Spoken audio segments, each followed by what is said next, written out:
Hi, if you're new around here, I'm Max and this is Rose. She's a Mercedes-Benz 310D Luton van. She's also very rusty and needs a lot of work. I plan to do most of the welding and repairs myself to get her through the first MOT in 5 years. Make sure you hit that like and subscribe button to come along for the ride. So, hello everyone and welcome back to another video.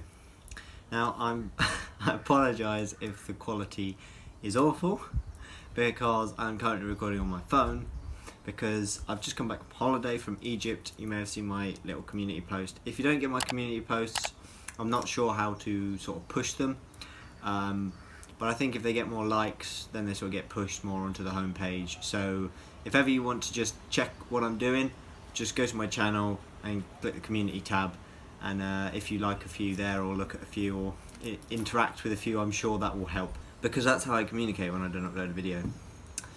So what happened, I'll explain the camera bit first, is totally out of nowhere the camera, after I took a picture, said please turn it on and off again, off and on again.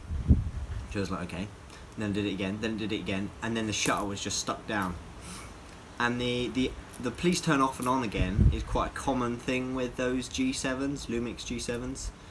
But the complete shutdown, the shutter's just stuck down. I've persuaded it gently with a thing, I've used the air thing, nothing. I've tapped it like people have said. I've shoot without lens, facing down like 10 times. People said it will work. I've done it like 20 times. Nothing's released the shutter. But anyway, it doesn't work. So my only choice at the moment is to record on my phone and fork out 300 quid for a new camera, which is not what I was planning to do, but luckily I got some other bits of work I'm doing, so it sort of pays for it. But I could have done without spending 300 quid on a new camera. But never mind, it's going to be a better one. It's the one up from it, because they're pretty much the same price, but when I was buying it, I got my camera for £200 with the lens, a bag, 6 batteries, just loads of stuff. Anyway, the holiday, went to Egypt, it was great. Went diving for my first time. I meant to take I bought a little pouch about a year or two ago, 2 years ago probably now, that you could put your phone in and it was waterproof and you could film underwater, and I was going to take that, but for some reason I completely forgot, so I didn't get any footage. If you want to catch up, if you wanted to see any of that, because I didn't film it because it was a proper holiday, I just was like, nah, camera just came for pictures. I took a load of pictures, they'll be going on my Instagram soon. But if you did want to see it, if you go to my Instagram page, link in the description, then there's a highlight on the profile, and that's got probably about 50 stories on from my whole journey there. It was great fun, lots of cats, lots of amazing food, pretty easy to be vegan, to be fair. There was a few vegan specialised things. There was a vegan calf there. That was pretty much it, but everywhere had a vegan option, if not more. If not, some places that were actually really cool, they just specialise in one dish and they do it perfectly, and you sit down and they serve you that. There's no choice, but it was amazing, and that was vegan as well. We went to Dahab, Cairo and Sharm el Sheikh. This van, yesterday I took off one of the skirts. Yesterday was the first day I got back. I got back Thursday night, yesterday was Friday, and I took off one of the skirts, and with a bit more light and access I looked at the chassis. There's a few more holes as I expected, because nothing got better when I went to look at this van the second time. I was like, as soon as I dig deeper it's only going to get worse, and it did. And I can't get the guy CJ who did CJ's to do it because he's going away. But I know a few friends that could either do it or tell me if I should just scrap the van, of which I will not do. But yeah, I need to get someone who knows what they're doing, because yeah, there's holes. But I'm going to get off taking the other skirt off today, because that's important. But filming on my phone is really annoying because I can't see myself, there's no settings to tweak, and getting the files off here onto my laptop is a right faff, so using my phone for a long period of time is not an option, so I'm just going to have to spend 300 quid because I really want to document this van. So yeah, If you want to donate, there's a PayPal link in the description. I'm really not forcing you to. It's been there for 3 years and one person has donated, which I'm very grateful for. I did not expect it, but it's yeah. So let's have a look at what I did yesterday, and let's do the same today. So walking around here, there is said skirt.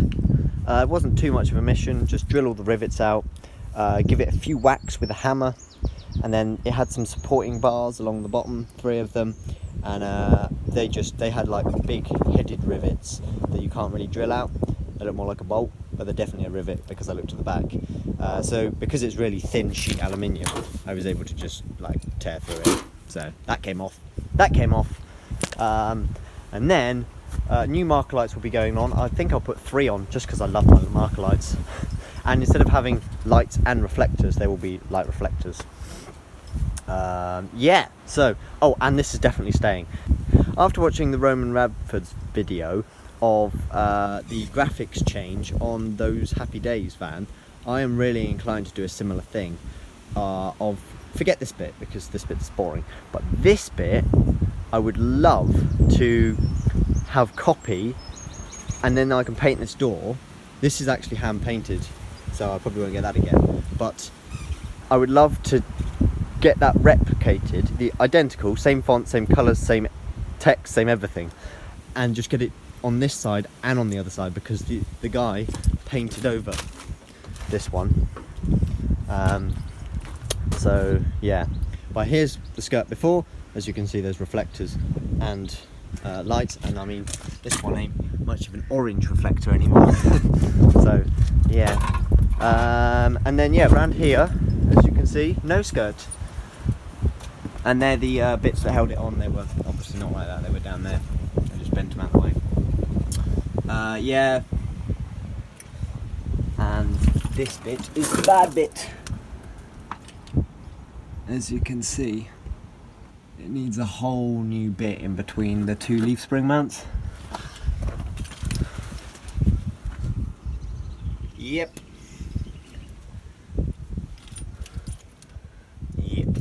If anyone knows anything about welding and would like to give me a hand, it's going to be one of those things where it's not financially viable, but because I got the van so cheap, I'm willing to spend the money on it. So if it cost me £2 to get it on the road in welding, I will pay that. So if you know how to weld, drop me a message on Instagram or an email. Email's in the description. Oh dear. Because yeah, I'm not doing this myself. I'm doing the bodywork myself, and the step that needs replacing there I'm going to do myself, and there's a bit of rust in the back corner behind the driver's seat. I'm going to do that myself, and I'll probably do the little hole in the middle of the chassis there myself, and there's another bit on the other chassis leg, but not the superstructural leaf spring mounting point bits. I do not trust myself to do that. So yeah, the only bit that was a faff was this bit. It was pinched in between the drop well back and the side of the van, but as you can see, it just looks so much better.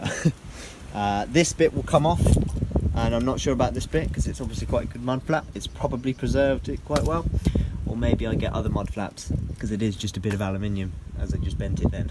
Oh, and also an opinion, it's obviously going to be chopped here. This damage is usefully coming out, so it's going to be chopped there. So these recesses will be filled. Do I keep the existing lights, which sort of need a recess on all the vans these Mercedes lights were put on?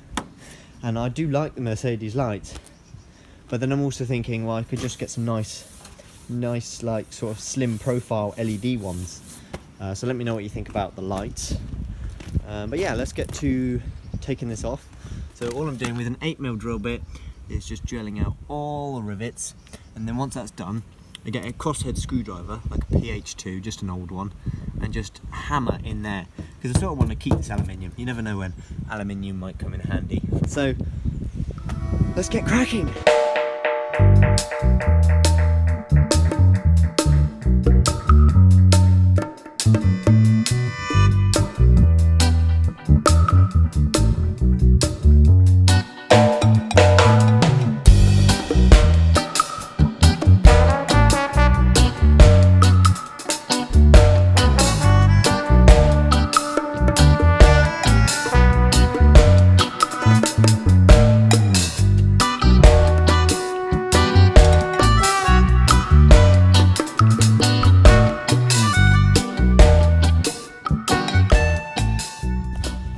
Okay, so quick under here.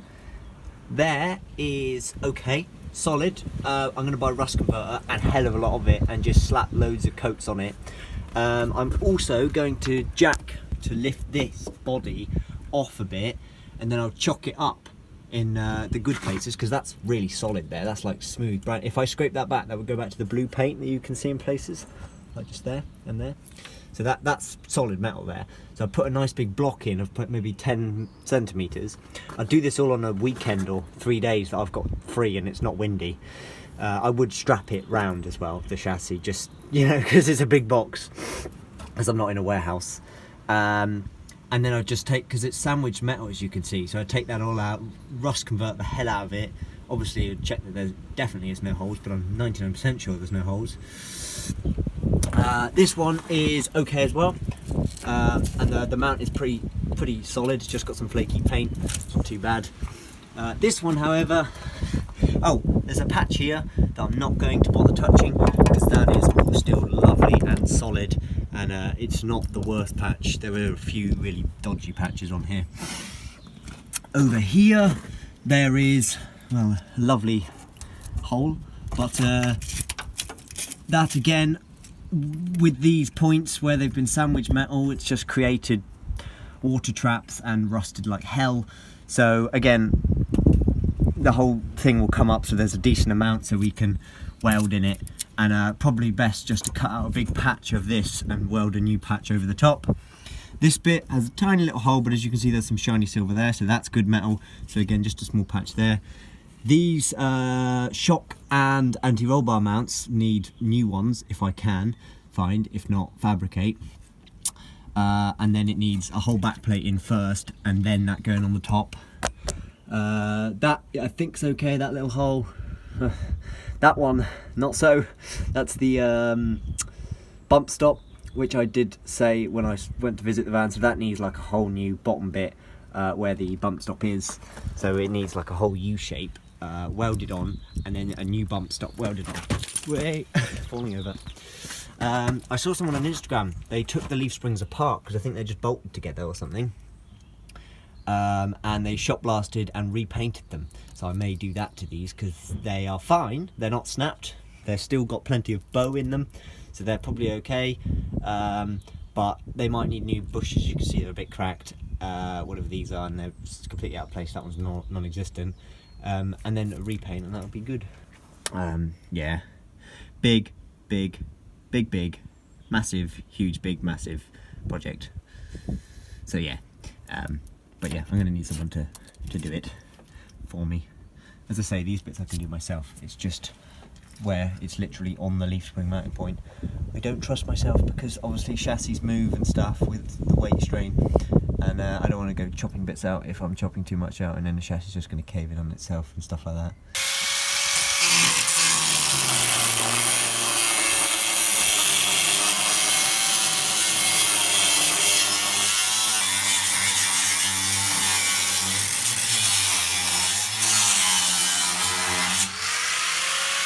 So, hello everyone. Quality has improved. So the day I spoke to you, I had to leave, and that day I bought this camera. Now this camera is the Panasonic Lumix G80M. Basically, I had the G7 before, this is the next one, and it has a few extra features, and it's just that little bit more professional. And I'm really happy with it. I'm so glad I spent the money. I won't get back what I spent on the other one, because it's, well, broken now. But if I get back 50 quid selling it for spares, then it's 50 quid less on this one. This one costs 280 quid for the body and some batteries. Oh, it also has body stabilization, because that's one thing I missed from my Canon. Is my Canon had stabilization in the lens and body, but when I moved to this setup, the Lumix G7 didn't have in-body stabilization, only lens, and I'm noticing it already by looking at the screen how smooth it is. So I'll show you what I've done, which is a fair bit. because my friends were over. I did film a bit on my phone, which I will have put in. So yeah, what's that grinding, you ask? So as you can see, my dad's van's rather close, and the reason for that is we managed to squeeze Lenny on the end, even with the bigger van. So I took the skirts off, as you saw, and in here we took the drop well out, and that was a simple case of, well, not really simple case, but the frame, as I stated before, had been cut. So there was a bit of frame that came down, came from here, and it was cut, the cross member, which made it pretty pointless. Both of them were cut. If you take a look up there, you can see there's a rusty bit at the bottom of the chassis on the van, and then you can see there's that jaggedy edge. Now that's a plate that's been bolted. You can see the bolts here on the chassis, and that had been rusted off in a dead straight line and attempted bodge welded. If you have a look over here, you can see said attempted bodge weld. So that was the plate that joined the cross members coming lengthways with the van to the chassis. So that was disconnected, which was bolted to this bit, which was bolted to this bit. And then this bit was the bit that was cut. So the only bit holding the back of the drop well up was this lip on the aluminium, because the steel plate was cut onto the chassis, and the well, actually no, it was the plywood, because the cross members were cut, so it wasn't even holding onto this. So I don't know who cut the cross members, and I don't know who attempted to bodge weld the plates back on, but yeah, but it doesn't really matter anyway, because it's all coming out. Here's a nice lip which I might be able to use. We also cut off this, which stops the roller shutter going too low. I'm just cautious to shut it, but it's a right faff to shut anyway. It doesn't slide itself down. And as you may have noticed in my last clip just then, yes, why is the fuel tank dropped, you ask? Now I was going to drop it anyway, because well, there's not much fuel in it, so that makes it easy.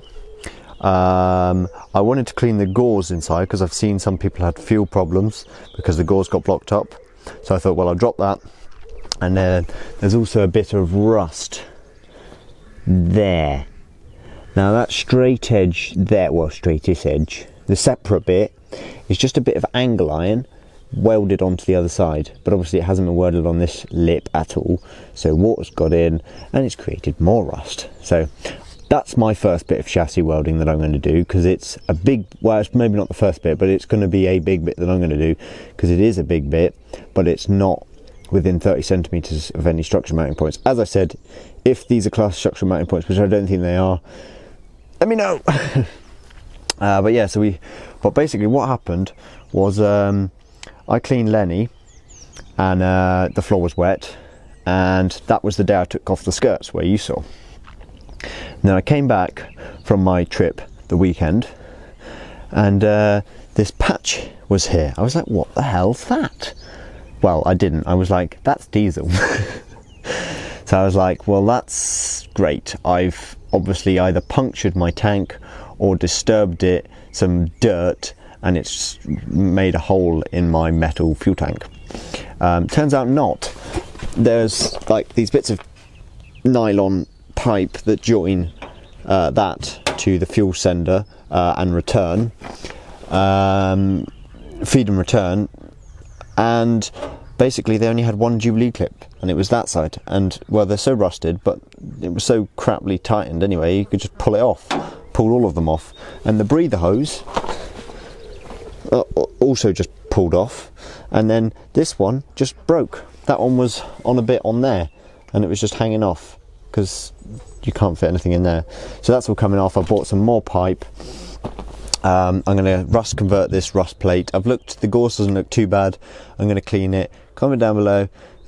Basically, this is a first time project, so I'm going to need a lot of help from you guys. So if you've ever cleaned anything to do with a fuel tank before, and because I'd love to know what is best to clean that gauze with, and I'm probably going to clean the tank as well, because it's only got about 5 litres of fuel in. The fuel tank may have to go back on before I do the welding, if this thing here decides to move, because it could happen soon, but knowing recent circumstances with it could happening soon, it probably won't, because it should go soon for months and months and months. But yeah, I still hope it goes soon, and if it does, bolt this back on and get the van moved.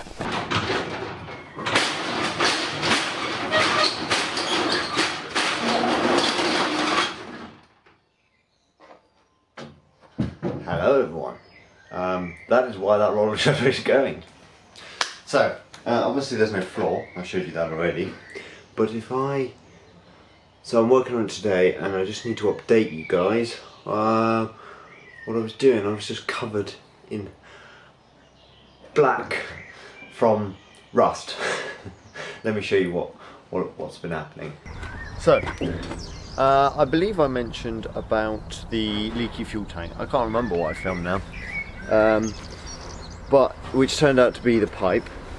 But yeah, I needed to grind this back because, well, it needs repainting really, so I'm going to put red oxide on it. But I found a few micro holes. When I was grinding back, I revealed a few holes, but they're pinholes. They can just have a bit of weld added to them, and that will seal them off. So yeah, I ground the whole of the fuel tank. One of the holes is on the top of the breather pipe, and then the other two are on that seam there in the corner. So I've emptied the fuel tank of fuel. It does look pretty de-rusted already. I haven't put a torch in it yet, so I don't know, but the base of it looks pretty de-rusted, and then top it up with some nice fresh diesel rather than that old diesel that's probably been sat there for 5 years. So yeah, but yeah, just ground all the old muck off it, well, for the most part, and that's why I was covered head to toe in black. I just washed my hands though to fiddle with the camera. So that's that. I also bought, after a couple of people suggested having 2 grinders, so I bought another one, this one. Whoops, put the fuel tank on it. And it's 1,000 watts, so it's quite powerful, and it's a DeWalt, which I like. But I didn't buy it new. I bought it for 35 quid used on Marketplace, and sounds like it's got a bit of a wobbly bearing. But the reason I didn't want like a cheapo Erbauer one, which someone did say I just buy a cheapo one, is because you can't buy parts for them. So even though this does have a bit of a wobbly bearing, at the end of the day I could take it apart and put a new bearing in it, because I believe they still sell it. It's like 80 quid grinder, 35 quid. Awesome. And that means I can have one with a wire wheel on and one with a cutting disc on, and I can, without constantly switching back and forth between, saving a lot of time, which was what a couple of people suggested. So I went and ground some of the step on the passenger side. As you can see, there's the door. I've taken the door off because well, it's not on hinges, so if I want to open it, it has to come off. So I needed it out of the way. But the step on this side is mostly okay. There's a bit of rust that needs a bit of rust converter, but there's so far no holes. But there's a little bit of structure, the structural bit that stops obviously just the sheet metal warping. That's got some holes in where the drainage holes were, but as standard Mercedes, even to this day, drainage holes have plugs in them, meaning that they can't drain. And these plugs, well, the holes are just rusted around them, so you got holes where these plugs were. So I think what I'm going to do is cut out a big section of the structure bit and just weld in a new bit. I won't bother buying a part for that. I also got some seats. They're just car seats. So they're the seats, they're just car seats. I don't even know what car they're out of, but the neighbour that owns that also has a field at the top with a load of random crap in. And yeah, I suppose there's one advantage to having a neighbour that stores crap, is whenever you need something, he's like, ah, so you need some seats for that van? I was like, yeah. He was like, I got some. I was like, great. So I got some free seats, which was awesome. So that's where I'm at the moment. My friend's coming around and he's going to give me a hand with some bits. Oh, one last thing. So the other day I knew there was some rust under the cab matting, and I knew it wasn't too bad though, for the most part. So I ripped it up just to see what was going on under there, and it's not too bad. There's just those holes under the driver's feet. But if you look over here, there's a lot of, this is correct, but that fuse box there, blade fuses, they should not be there. All of that cable under there I ripped out, and it was all running along here, up the back here, and there were some cables pointing up there randomly, not sure why. But most of the cables, they're already dead. They went to this box, which is empty. I'm guessing it had some switches on, and maybe they had some lights. But I'm seeing this as sort of an advantage, because this is all proper automotive cable, just the red and black, with some relays. So this is probably saving me like 50 quid of cable when I do my own light bars and stuff. And it's also had an aftermarket alarm system, which I will be putting in, but this one doesn't have the alarm, it just has the wiring loom left. It's been half ripped out. So yeah, all of this is coming out and it's going back to the original wiring. Then it's MOT, and then once it's gone through its MOT, then I will be adding my wiring. But yeah, I'd just rather add my stuff from afresh rather than deal with someone else's mess. So it's all coming out. But yeah, this is not one thing that I expected to deal with this van, but oh well. So I'm going to try and film as much as I can today, doing the grinding and whatnot, and also trying to keep my new camera as in good condition as I can. But yeah, it's coming along nicely. Just lots of grinding and grinding and grinding. The rust converter should be getting here early this week, but I'm working again this week. This video is going to consist of 2 weeks because well, I'm working, so I haven't really got that much time, so it'd be a very short video. That door's never quite right. I'll put it back on. Anyway, good morning. It's now Saturday morning. Last time I spoke to you, I think it was last weekend on Sunday, just before my friend came over. I showed you the wiring. I've had work this week, so I worked on it about 2 or 3 evenings. So I just haven't filmed. This episode's not going to be the greatest. It's towards the end already. But next episode, there's going to be some action, there's going to be some welding, and I'm going to be sure to make sure I film it. Now my battery's dying. Anyway, I'll just show you the wiring now. So you guys can probably remember quite well what it looked like, because it was only a few seconds ago to you. Yeah, there was black cables everywhere, an extra fuse box, which I'm keeping, it's just there, and all of the cables, which are now down there. And as you can see now, there's just a singular one nice wiring loom and a little negative bus bar there with your positive fuses here and a couple of relays. That's it. Literally like 10 fuses and 3 relays. That is what I expected to find under here, not what I did the other day. I've also been cleaning up the fuel sender, putting bits of aqua steel rust converter around. And yeah, yesterday I took out this seat base, that one. I think the welded nuts either rotted off or they were never welded. But either way, it needs a spanner and a socket. Got this box out, ground back, it's not too bad, it's just like sort of patchy rust. So slap a load of rust converter on there and then some Rust-Oleum red oxide. Yeah, and here are the seatbelt mounting points, and there's 3, because there's the seatbelt for the middle person, and then the anchoring point for this seatbelt for the passenger side person. But I'm only going to put a single seat in, so I'm probably going to just use that one or that one. But yeah, my first task, which is going to be in the next video, is going to be welding up this hole here, and the same on the driver's side. But then there's also a little bit down there, as you can see. But I've only really ground this bit and it's looking good. I'm pretty happy with how it's turning out. That's pink there because there was some red paint that I hit a grinder to. And it went everywhere.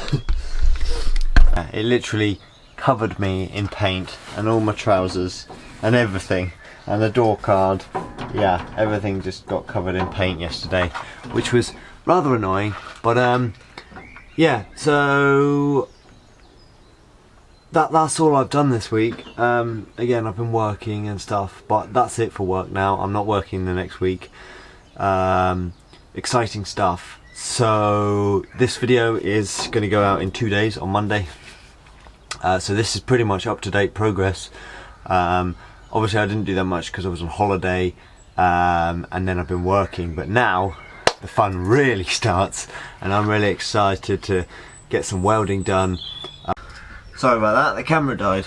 Yeah, so next week is where the fun really starts. So I hope you like this video. I know it wasn't anything special, but if you're looking forward to seeing more on this project, stay tuned for next week's video. So make sure you hit the like button, drop a comment down below because I'd love to know what you think about this video, and also about all the comments that I said, because I want some advice for this fan. And yeah, make sure you subscribe and hit the bell icon, and I'll see you next week.